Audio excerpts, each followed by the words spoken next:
Facilitate करना, वो होता है फैसिलिटेट करना। जैसे अगर हम पीछे जाएं, ये जैसे आ रहा है चेक, यानी बैंक वाले कैसे यूज करते हैं उसके बारे में डिटेल दी हुई है। ठीक है। और एटीएम में कैसे यूज होगा, आप देखें ना, जितना भी ऑपरेशन बैंक का चल रहा है वो थ्रू कंप्यूटर चल रहा है। बैंकिंग सिस्टम हो गया सबसे पहले, और ये ऑनलाइन बुकिंग का हो गया। ठीक है। ये सारी डिफरेंट फील्ड्स हैं, और इनके बारे में बताया हुआ है कि भाई कंप्यूटर कैसे फैसिलिटेट कर रहा है इन इन योर फील्ड। तो 6.7 में इन्होंने मेडिसिन को कवर किया हुआ है। ठीक है, किसको कवर किया हुआ है? मेडिसिन को। Yes. तो अब मेडिसिन को यानी किस तरह बेनिफिट हो रहा है यूजिंग कंप्यूटर। ठीक है, अब जैसे यहाँ लिखा हुआ, computer are use in many areas medicine such as keeping patient record and pharmacy record. अच्छा, कभी किसी हॉस्पिटल का विजिट किया आपने? जी। अच्छा, तो वहां पे आपने देखा होगा एवरीथिंग स्टोर्ड इन कंप्यूटर। अगर किसी जी। जी। पेशेंट की डिटेल चाहिए कि इस वक्त वो पेशेंट किस वार्ड में है, किस बेड पे है, तो वो आपको कहाँ से देख के बताएगा? वो जो रिसेप्शनिस्ट होगा या होगी, कंप्यूटर में कंप्यूटर में डेटा। हाँ, वो आपसे नाम पूछेंगे। ठीक है, वो नाम सर्च करेंगे और कंप्यूटर फौरन सर्च करके दे देगा भी ये वाला पेशेंट इस रूम में है, इस वार्ड में है, और इसका ये बेड नंबर है। अब डॉक्टर को भी जाहिर है, अब ये सारा डेटा डॉक्टर के पास भी चला जाता है। डॉक्टर भी कंप्यूटर से यानी फाइंड आउट कर लेता है इस वक्त कौन सा पेशेंट किस वार्ड में है और उसको डिजीज क्या है। हर चीज को वो रिकॉर्ड कर लेते हैं। ठीक है, ताकि आइडिया हो कि अगर इस तरह का कोई पेशेंट आया है तो उसकी डिजीज क्या थी, उसको हमने डायग्नोस कैसे किया, फिर हमने उसको प्रिस्क्राइब कैसे किया, उसकी क्या प्रिस्क्रिप्शन थी, क्या मेडिसिन हमने लगाई। क्योंकि वो आपको याद नहीं रहेगी, आप कंप्यूटर में स्टोर करते चले जाते हैं कि इस डिजीज को ये वाली प्रिस्क्रिप्शन दी गई थी, और उससे वो रिकवर हुआ था या नहीं हुआ। ठीक है, इस तरह के एक्सपेरिमेंट भी चलते हैं, हो रहे होते हैं। अच्छा, आप यहाँ से लेकर यहाँ तक ज़रा गो थ्रू करें और फिर मुझसे बताएं, जो पॉइंट आपको समझ में नहीं आएगा मैं आपको एक्सप्लेन करूँ। ओके। ठीक है।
बढ़िया। ठीक है, तो आपको क्या समझ में आया इन दो पैराग्राफ से? क्या बेनिफिट मिल रहा है keeping data in computer? Can you say something? जी। बताएं।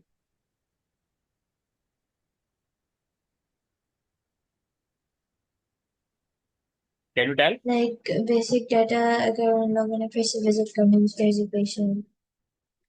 और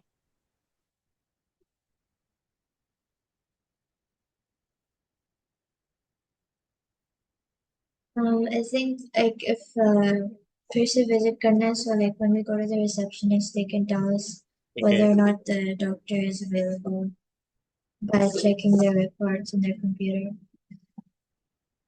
देखिए, अगर वो पेशेंट दोबारा आता है उसी हॉस्पिटल में, तो उनके पास पहले से उसका डेटा होगा ना, तो उसकी पेशेंट की पूरी हिस्ट्री को वो दोबारा से व्यू कर जी। सकते हैं।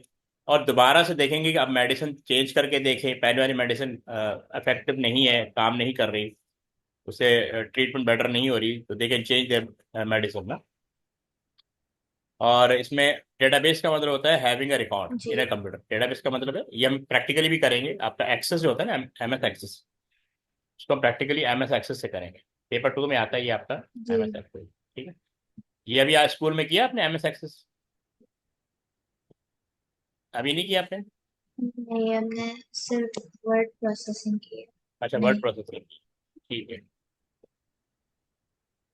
अच्छा, फिर अब इसमें ये कह रहा है कि एक तो उनके पास रिकॉर्ड आ जाता है, मेडिकल हिस्ट्री आ जाती है। Database also allow quick quick and easy search for patient. अब नेक्स्ट टाइम भी अगर पेशेंट आता है तो उसको उनका उसका रिकॉर्ड कंप्यूटर में इसके, ये जो लिखा ना यूनिक आइडेंटिफिकेशन नंबर, इसके थ्रू वो सर्च हो जाएगा। तो जब कोई पेशेंट वहाँ पे जाता है तो उसको एक आईडी दे दी जाती है।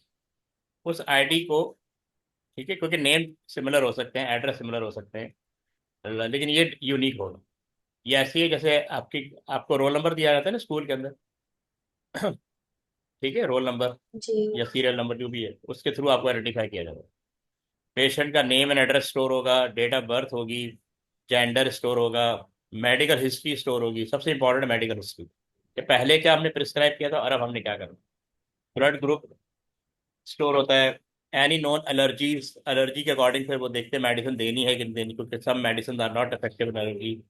डॉक्टर कौन है, लास्ट टाइम किस डॉक्टर ने उसको ट्रीट किया था, एनी करंट ट्रीटमेंट, ठीक है, अगर अभी कोई ट्रीटमेंट चल रही है या नहीं चल रही, एनी करंट डायग्नोसिस, उसको क्या डायग्नोस किया है, ठीक है, और बीमारी क्या है। और important additional information such as X-rays हुआ या नहीं हुआ, सीटी स्कैन हुआ, उसकी क्या रिपोर्ट थी, यानी जो टेस्ट हुए उनकी क्या रिपोर्ट थी। ये सारा कुछ बेसिकली पेशेंट रिलेटेड डाटा होगा जो कंप्यूटर में स्टोर किया जाएगा। तो ये पर्पज है mainly to use a computer in a hospital या मेडिसिन। फिर फार्मेसी वालों से भी रिकॉर्ड शेयर किया जाता है कि भाई आपके पास ये मेडिसिन है या नहीं है लास्ट टाइम। तो उसके पास भी ईमेल कर सकते हैं, जैसे उन्होंने लिखा कि हमें उसको पेपर प्रिस्क्रिप्शन देने की जरूरत नहीं है, हम उसको ईमेल कर सकते हैं। हम उसको ईमेल कर देंगे, वो हमें मेडिसिन अरेंज कर देगा।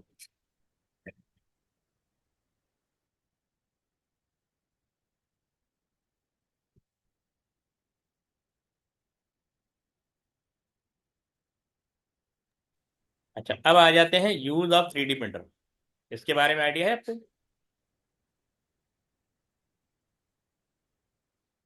आपने कोई प्रिंटर देखा है? नहीं। अच्छा, आपने कोई प्रिंटर देखा है जो जो पेजेस की प्रिंट करता है, इंक जेट या लेजर जेट? आपने इंक जेट या लेजर जेट प्रिंटर देखा है? जी। ठीक है। जी। तो इंक जेट जो होता है वो, इंक जेट और लेजर ये पेपर पे प्रिंट करते हैं, ठीक है। इंक। हाँ। Ink colour.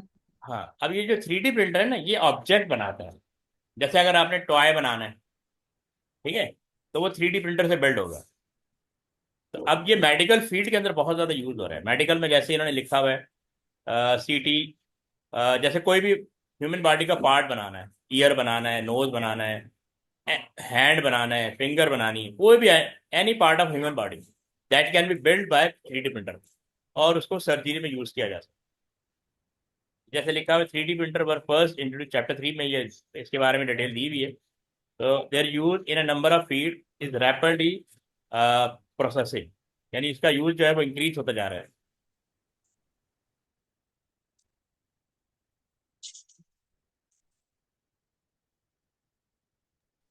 अच्छा, अब कह रहा है one of the most innovative use from the field of medicine. Medicine में इसको बहुत ज़्यादा यूज किया जा रहा है, इस टेक्नोलॉजी को। है ये कंप्यूटर कंप्यूटर रिलेटेड है, मेडिकल वाले भी इसका बेनिफिट ले रहे हैं। The following is just a small insight into the many development taking place across the world. अब जैसे इन्होंने सर्जिकल का दिया हुआ, सर्जिकल एंड डायग्नोस्टिक एड्स। अच्छा, अब जैसे कह रहे it is possible to print out anatomical part using 3D printer. तो 3D प्रिंटर से ये एनाटॉमिकल पार्ट को बना सकते हैं। These are used as an aid toward diagnosis and surgical procedure. The patient is scanned using ये scan किया गया, सीटी स्कैन हुआ, which involve producing images of the internal part of the body in the series of thin slices less than 0 अच्छा, ये जो काम होगा ना, ये स्कैनर से होगा, 3D स्कैनर। यहाँ पे ये 3D स्कैनर यूज हो रहा है। एमआरआई भी 3D स्कैनर से हो रहा है। इससे आपको उस बॉडी की डिटेल मिल जाएगी।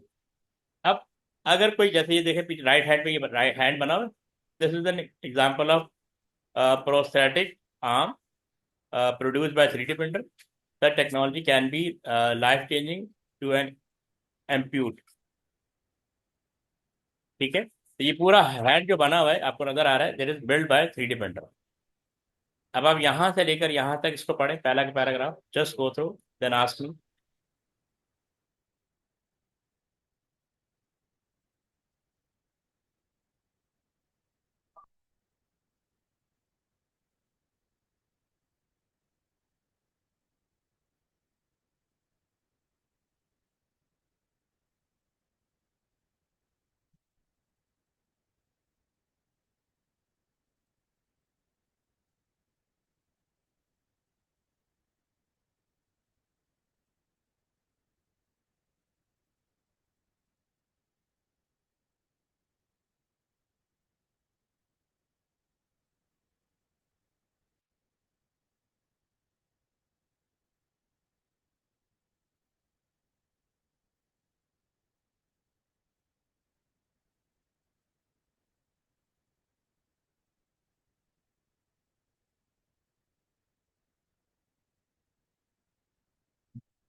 जी, पढ़ लिया आपने? जी। तो क्या समझ में आया इस पैराग्राफ से, आपको क्या समझ में आया? Just let me no.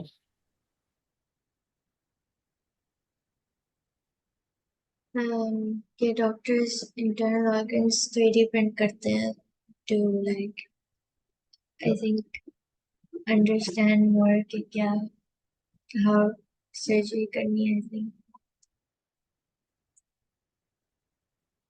ठीक है, तो वो 3D प्रिंटर का यही बेनिफिट है ना, कि वो देखते हैं कि अब सर्जरी करनी है, कोई पार्ट, बॉडी का पार्ट लगाना है, इंटरनल है या एक्सटर्नल है, उसके हिसाब से ये प्रोड्यूस कर लेते हैं। ठीक है, ये इंजीनियर्स को बताते हैं जो भी 3D प्रिंटर को डील कर रहे हैं, उसकी रिक्वायरमेंट के साथ ये वाला जिस तरह हैंड बना हुआ है, ये आपको मिल जाएगा।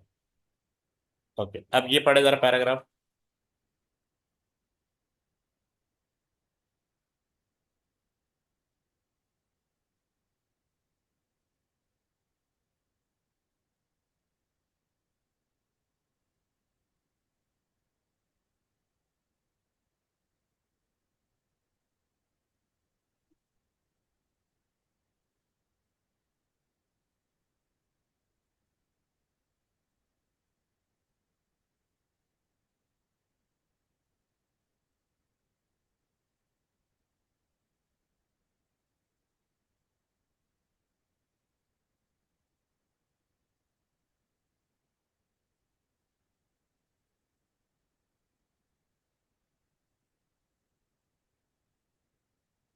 मुझे नहीं समझा। कौन सा वाला, ये वाला? जी। हाँ, देखो, वो ये कह रहा है, some 3D printer produce hard nylon object which are use in certain pre surgical planning. ये मेडिकल के पॉइंट से बता रहे हैं कि 3D प्रिंटर के थ्रू हम कह रहे हैं कि नायलॉन ऑब्जेक्ट भी बना सकते हैं। If a patient has suffered a bone break, देखो ना यहाँ पे लिखा हुआ है, इफ पेशेंट, जैसे एक्सीडेंट होता है, उसकी जो बोन ब्रेक हो जाती है, for example, surgeon can physically test and position screws and plates in the 3D bone nylon image. यानी ये बेसिकली 3D बोन बना के उसको टेस्ट कर सकते हैं कि जो पेशेंट की जो बोन डैमेज होगी उस पर वो फिट हो रही है या नहीं हो रही। अगर नहीं फिट हो रही तो उसको दोबारा बनाएंगे प्रायर टू द सर्जरी। अभी सर्जरी नहीं करेंगे, सर्जरी से पहले वो चेक करेंगे कि हमने जो 3D प्रिंटर से बोन बनाई है, क्या उसकी बॉडी पे फिट हो सकती है या नहीं हो सकती। नायलॉन मटेरियल होता है ना, ठीक है। तो कह रहा है जी। This this reduces the chance of any error when the actual procedure is carried. अब जब वो एक्चुअल सर्जरी करेंगे तो उस वक्त इनको कोई इशू नहीं आएगा। तो वो उससे पहले टेस्ट कर लेंगे हर तरह से कि 3D प्रिंटर से जो हमें वो रिक्वायर्ड ऑब्जेक्ट बनाना है या रिक्वायर्ड बोन बनानी है जो उस पेशेंट की बॉडी में फिट हो जाए। ठीक है, वो डिफरेंट एक्सपेरिमेंट करेंगे। तो जब तक वो उसकी रिक्वायरमेंट के अकॉर्डिंग जो क्या कहते हैं बोन बन नहीं जाती, तब तक वो उसको सर्जरी नहीं करेंगे, ताकि एज मच एज एरर कम हो जाए। क्योंकि एरर आ गया ना तो वो बोन फिट नहीं होगी, तो फिर बहुत बड़ा इशू आ जाएगा, सर्जरी उनकी फेल हो जाएगी। समझ आई? जी। अब ये जो दिया हुआ है, हाँ अब ये आगे कस्टमाइज मेडिसिन, हाँ अच्छा अब जहाँ पे अब ये दिया हुआ है, किधर गया, हाँ प्रोस्थेटिक, ये डिफरेंट फील्ड है, यानी मेडिकल की डिफरेंट फील्ड है कि कहाँ कहाँ 3D प्रिंटर यूज हो सकता है। जैसे यहाँ लिखा हुआ 3D printer are now being use in print to print out prosthetic false arms, hands, and legs, while state-of-the-art myoelectric prosthetic cost tons of thousands of dollars. The price for 3D printer a prosthetic arm or hand can be a little as $100। यानी अगर आप अपना जैसे किसी का arm damage हो गया है, वो अगर वैसे परचेज करेगा बना बनाया तो $1000 पड़ेगा। लेकिन वही काम हम 3D प्रिंटर से अगर करते हैं तो हमें $100 का पड़ता है। इससे कॉस्ट कितनी, कॉस्ट बहुत ज़्यादा रिड्यूस होगी। ठीक है, अब कह रहे there is a little there is still much research needed in this field. However, the results to date are very encouraging, with many more people now having a chance to replace missing limbs at a fraction of the cost compared to existing method. तो अब आप body का कोई भी part replace करवा सकते हैं। ठीक है, अगर बॉडी का कोई पार्ट काम नहीं कर रहा, हाथ काम नहीं कर रहा, हैंड काम, लेग का मसला है, ठीक है, एंकल का मसला है, किसी कोई भी बॉडी का पार्ट इशू है, तो वो फिट हो सकता है थ्रू 3D प्रिंटर। अब आप देखें ये सबसे ज्यादा important tissues engineering, tissue engineering सबसे इंपॉर्टेंट, सबसे सेंसिटिव ये है। टिश्यू इंजीनियरिंग ये पूरी फील्ड है। अब कह रहे recent advances have allowed the 3D printing of bio compatible material cells, ये सारा इंटरनल है, and supporting structure. This has enabled the viability of producing artificial cell. अब देखें सेल जो है वो आर्टिफिशियल बन रहे हैं, ब्लड सेल जो होते हैं उनको बनाया जा रहा है, एंड टिश्यूज देखें पार्ट बनाना आसान होता है, लेकिन टिश्यूज पे जो वर्किंग होती है ना बहुत सेंसिटिव है, बहुत क्रिटिकल है। Within a 3D printer object 3D bio printing using bio ink, proper एक उसकी बायो इंक यूज होती है, is a very complex process and require input from the biologist, medical engineer, physicist and other engineer. तो ये देखें ये सारे क्या है, प्रोफेशनल अपने अपनी फील्ड के हाईली प्रोफेशनल होते हैं जो इस टिश्यू इंजीनियरिंग के साथ इन्वॉल्व है। That has already been used successfully to produce multi-layered skin tissue। ठीक है, मल्टी लेयर्ड स्किन टिश्यू बना रही है, यानी स्किन रिकवर हो जाएगी। स्किन अगर डैमेज होगी तो उसको रिकवर किया जा सकता है। Bone tissues, heart artery graft and tracheal split, अभी सारी मेडिकल की टेक्नोलॉजी टर्म्स है। So there is still much research to do, but the goal of growing replacement organ using cell from the actual patient is getting ever closer thanks to 3D printing technology। तो 3D printing technology सबसे बड़ा benefit ये हो रहा है कि अब आप उसको इंटरनली, यानी बॉडी का कोई भी इंटरनल इश्यूज है उसको भी रिजॉल्व कर सकते हैं। उसके बाद देखिए ये आर्टिफिशियल ब्लड वेसल दिया हुआ है, इसको पढ़े यहाँ तक, फिर मैं आपको इसकी वीडियो दिखाता हूँ 3D प्रिंटर की रिलेटेड टू मेडिकल।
जी, पढ़ लिया आपने?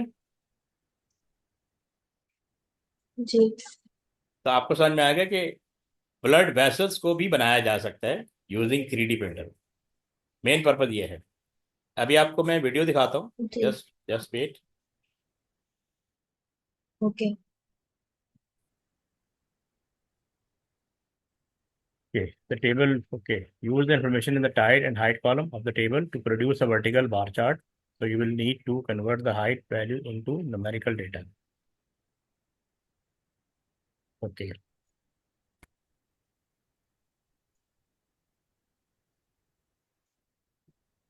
ये टाइट कॉलम है, इसको चूज करेंगे आप। कंट्रोल की प्रेस करेंगे और इसको सेलेक्ट करेंगे। और ये बार चार्ट यहाँ से मिलेगा, ये बार।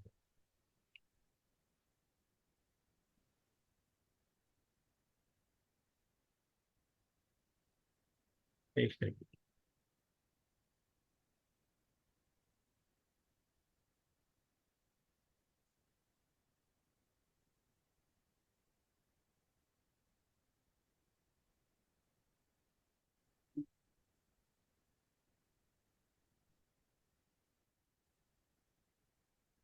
इसमें लिखा हुआ है, use the information height and height column of the table to produce a vertical bar chart. You will need to convert the height value into numerical data. Okay.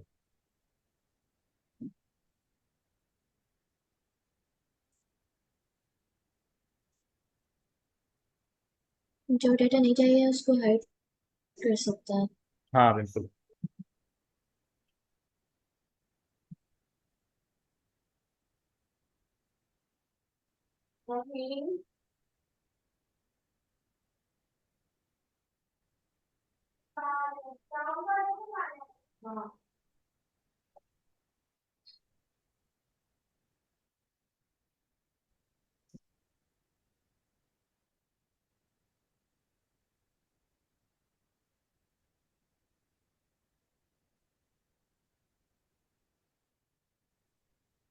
ये असल में नेगेटिव में दिया हुआ है ना, इसको हम कॉपी पेस्ट कर लेते हैं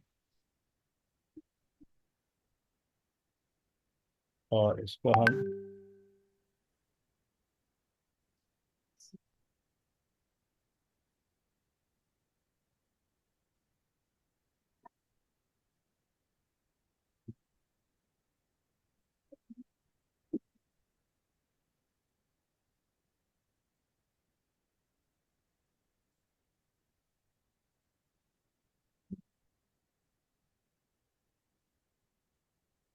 हम इसको चूज किया, कंट्रोल की प्रेस करें और इंसर्ट पे जाएं।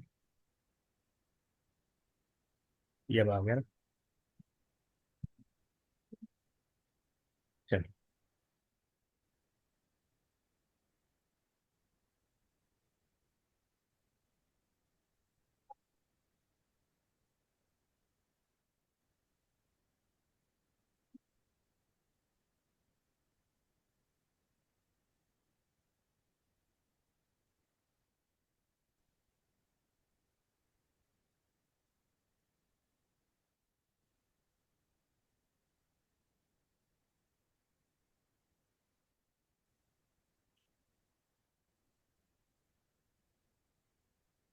ओके, उसके बाद कह रहा है label the chart with the title relative height of tight. इसको हम कॉपी पेस्ट कॉपी करेंगे और हम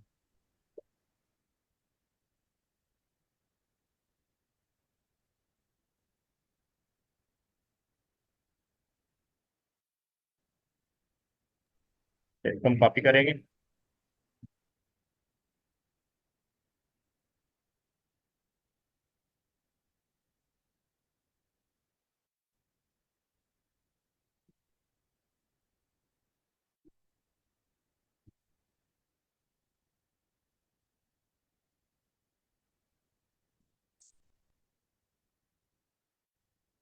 अच्छा, यहाँ तक हो गया।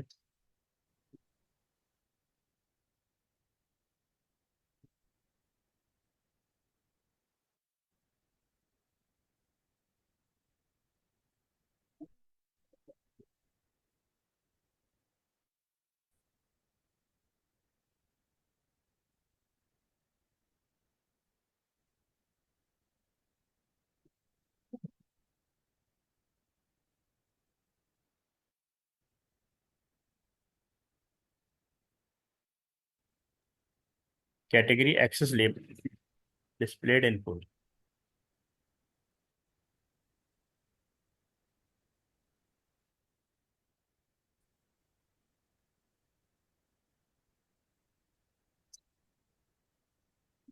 ये हो गया।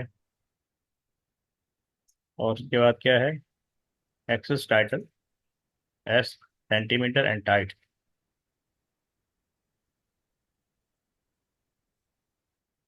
इसको हमें चेंज करना होगा इसे।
ठीक है, याद है? क्लियर? जी। ये कह रहे हैं make sure that bars are filled with a suitable dark black and white pattern and the outline of the bar are thick and black in color. After leaving one blank line, resize the chart to fit within the column. Make sure that the bars are filled with a suitable dark black and white pattern. इसकी बात कर रहे हैं।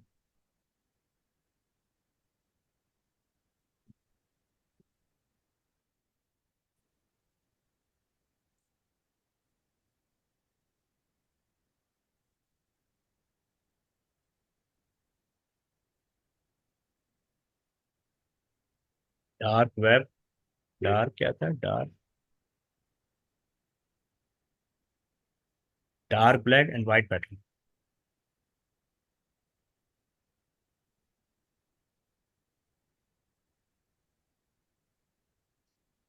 Sir इसमें patterns का भी option है ना?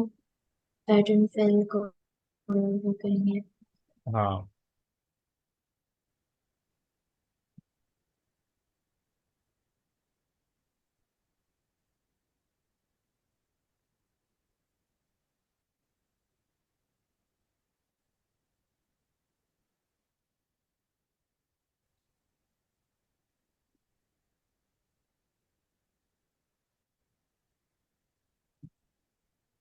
कलर तो यही है ना। कलर तो ये है, लेकिन पैटर्न्स लगाने हैं उसमें। पैटर्न बनाना है। ये कह रहा है मेक जी। Sure that the bars are filled with a suitable dark black and white pattern and the outline of the bars are thick and black in colour.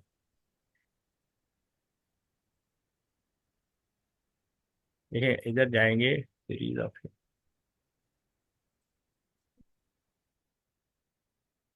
ये है solid fill, grid, gradient fill, pattern fill को। Pattern, हाँ ये रहा ना pattern fill. और अब इसमें ब्लैक और वाइट।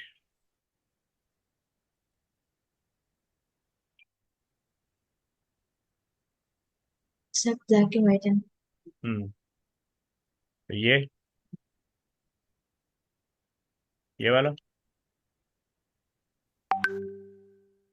कौन सा सही रहेगा?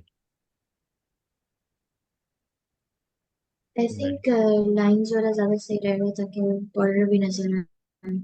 ये वाला, हम्म। ये वाला। यस। ठीक है, ये वाला सही है। अच्छा, और क्या कह रहा है? Make sure yes. That bars are filled with a suitable dark black and white pattern and the outline of the bar are thick and black in colour. अब आउटलाइन, ग्रिड लाइन है, ग्रेडियंट लाइन है, solid line है।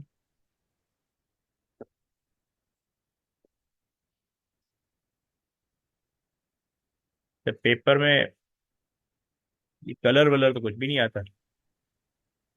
चलो।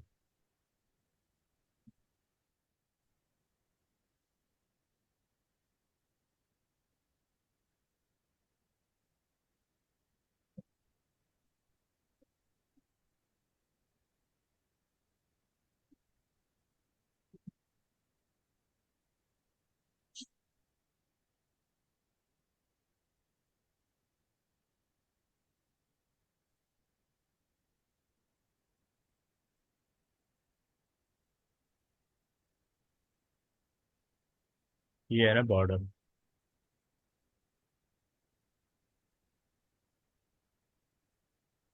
जी। इसको बढ़ा देते हैं।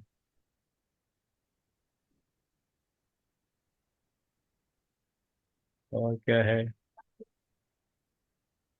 Make sure that the bar, ये तो हो गया ना।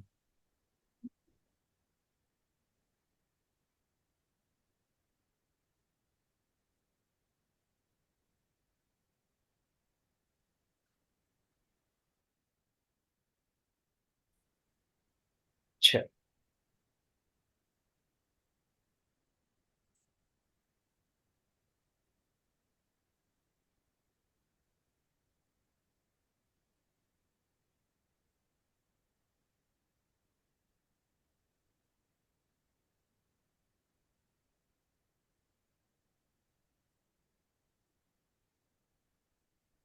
अब ये पार्ट तो हो गया ना। मेक, अब कह रहा place this chart immediately after the table, after leaving one blank line, resize the chart to fit within the column with width without distorting it. Make sure all table are fully visible. अच्छा, ये table, ये word number 16 है, वो word की बात कर रहा है। ये ठीक है, काफी है। हाँ, इसको स्किप कर देंगे। हाँ, यस। यार आज के लिए काफी है। अच्छा, मैं आपको ना जो पेपर बेस जी। आते हैं ना, पेपर बेस जो CI IGCC के आते हैं, उससे करवाऊंगा, वो ज्यादा अच्छा है। ये इन्होंने ना छोटी छोटी चीजें उठा के यहाँ कॉपी पेस्ट कर दी।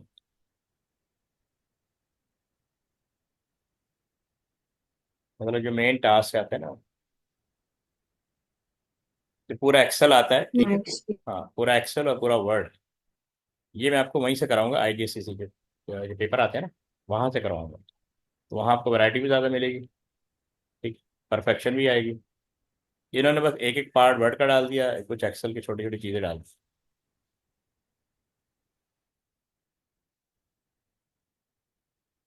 आपका कोई टेस्ट वेस्ट तो नहीं आ रहा